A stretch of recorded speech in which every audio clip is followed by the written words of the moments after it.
Assalamualaikum, pembuka bicara di gelanggang pentas kita bersua. Datang saya untuk bercerita. Mari semua dengarkan saya.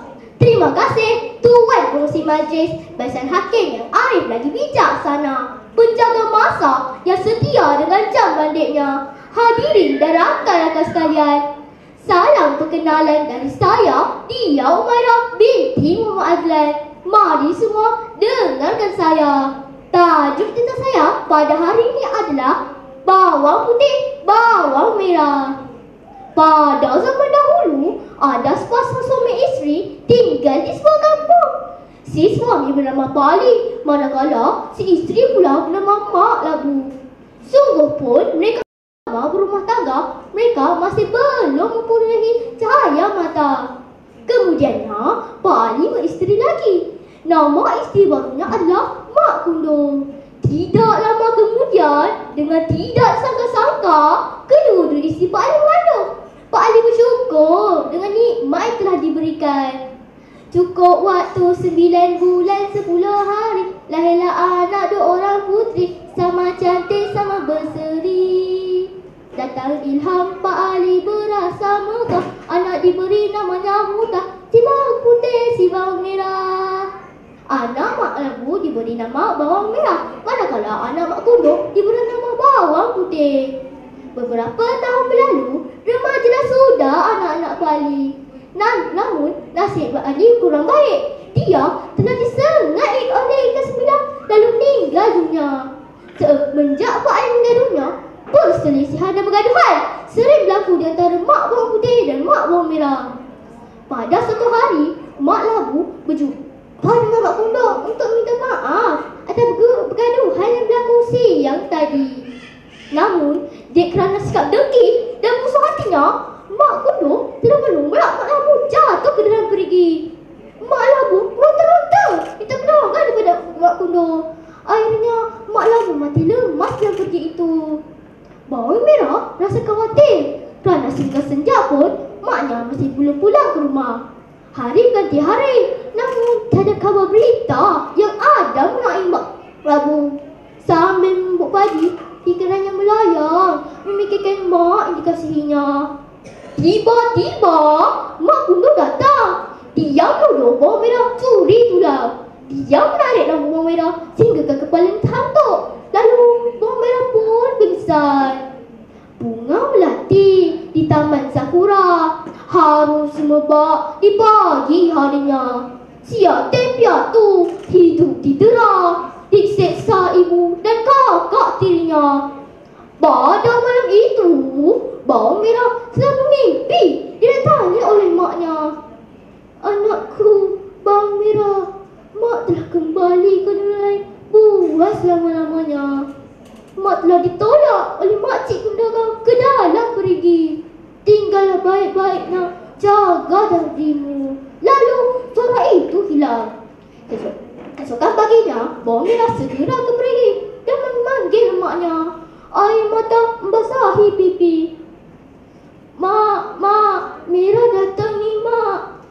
Tiba-tiba terdengar suara yang tidak tahu dari mana arahnya. Suara Mak Labu yang mengatakan bahawa Bawang Merah tidak dapat lagi berjumpa dengannya kerana jasanya telah tukar menjadi ikan galon.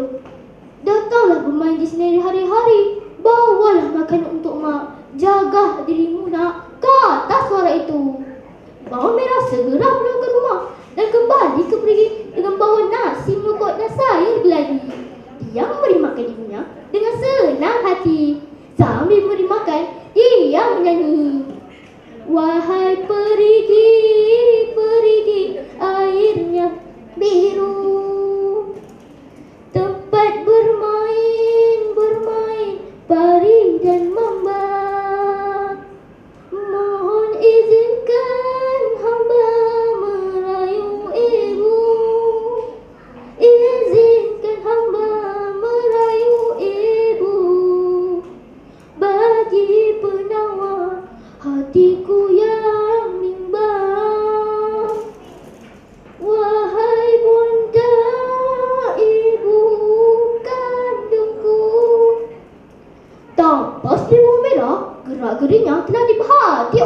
putih. Bawang putih segera pulang ke rumah dan menceritakan perkara itu kepada Mak Kuno. Mendengar cerita bawang putih, Mak Kuno berencana jahat untuk menangkap ikan itu. Mak Kuno menyuruh bawang merah untuk mengambil ubat di kampung sebelah. Semasa kita dalam bawang merah, mereka telah berjaya menangkap ikan itu lalu masaknya. Bawang merah pula dengan bawa ubat bersama Mak Kuno. Mak Kuno menyuruh bawang merah untuk makan kerana dia tahu bawang merah memang sudah lapar pada ketika itu. Disebabkan terlalu lapar, bawang merah menikmati saja makanan itu tanpa perasaan curiga. Tanpa disedari, habis lauk itu dimakan bawang merah. Setelah makan, bawang merah segera pergi dan dengan bau nasi mengikut dan sayur geladi.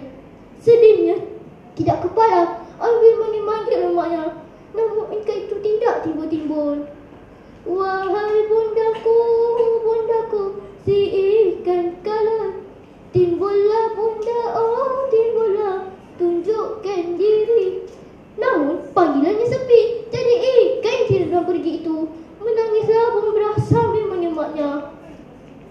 Mak, timbullah mak. Merah makan mak, nasi dengan sayur tadi.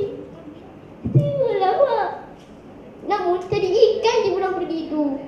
Tiba-tiba terdengar suara yang sama seperti tempoh hari. Suara itu menceritakan bahawa Mak Kuno telah berjaya menangkap ikan itu dan masaknya. Lebih sedih lagi, ikan itu yang dimakan bawang merah tadi dengan seleranya. Bawang merah berasa terkejut dan terlalu sedih. Dia segera pulang ke rumah dan mencari tulang-tulang ikan itu. Dan akhirnya dia menemui tulang-tulang ikan itu dan ditanam ke atas bukit. Dengan izin Allah, tulang-tulang ikan itu telah bertukang di sebatang pohon beringin yang rindang. Terdapat sebuah buaya di pohon itu. Bawang merah pun berbuah sambil menyanyi. Pohon beringin, daunnya rindang, akar berjalur cecah ke bumi. Hatiku ingin hidup gemilang, nasib malam suratan diri. Hidup aku tak beribu, akulah anak yatim piatu. Pada ketika itu, ada seorang raja sedang memburu. Baginda diiringi oleh beberapa orang pengawalnya. Sedang mereka memburu, mereka terdengar suara bawang merah menyanyi. Siapakah gerangan yang bersuara merdu ini? Ingin sekali beta melihat wajahnya. Sultan dan pengawal segera berjalan mengikuti arah suara itu. Bawang merah terkejut melihat mereka. Dia terus melarikan diri pulang ke rumah. Pengawal Sultan segera mengikuti bawang merah hingga ke rumah. Dia telah berjumpa dengan Mak Kuno di rumahnya. Siapakah gerangannya menyanyi hutan tadi? Tuanku ingin melihatnya menyanyi lagi. Tanpa ragu-ragu, Mak Kuno berkata, "Oh, itu putih. Dia pandai menyanyi dan berbuai di bukit itu." Pengawal memanggil Mak Kuno dan Bawang Putih untuk mengikutnya pergi ke atas bukit tempatnya untuk menyanyi lagu Sultan. Namun, alangkah kepala, Sultan menjadi murka kerana suara Bawang Putih bukanlah suara yang didengar ke baginda tadi.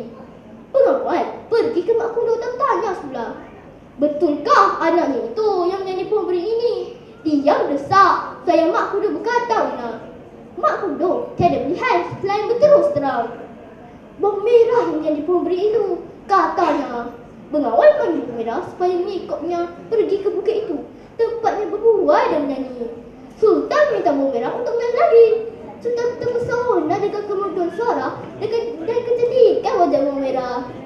Akhirnya berkahwinlah bawang merah dengan Sultan itu. Dia telah berpindah ke istana Sultan dan jadi isteri kesayangan baginda. Demikianlah kawan-kawan, pengajaran daripada kisah ini adalah janganlah kita bahasa negeri kerana akhirnya kita yang rugi dan kita haruslah bersabar dengan segala cabaran hidup kerana orang yang bersabar akan dibalas dengan balasan yang baik. Tamatlah sudah cerita. Sekian dulu dari saya. Tanam dapat, pokok selasi. Assalamualaikum dan terima kasih.